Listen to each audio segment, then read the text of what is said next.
Сегодня православные верующие отмечают Крещенский сочельник и готовятся к встрече одного из главных христианских праздников – Крещения Господня, который приходится на 19 января.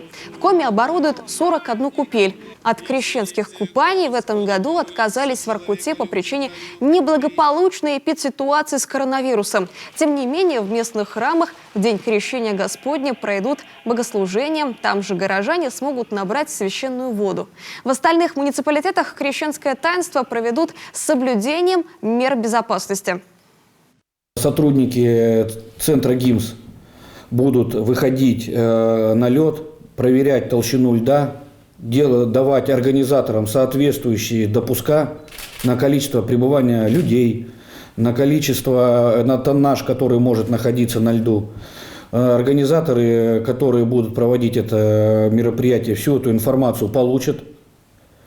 Ну и праздник святой, поэтому я верю в то, что так же, как и Рождество, он пройдет на должном высоком уровне.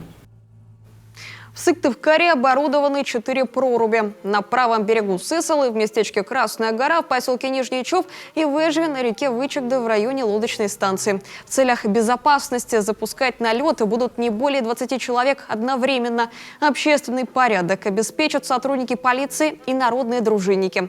Чин великого освящения воды в главной сыктывкарской купели у поселка Заречье состоится 19 января в 10:30. Те же, кто боится морозов, уже этой ночью смогут окунуться в теплую воду плавательного бассейна «Орбита». Она тоже будет освещена, уверяет руководство спортивного учреждения.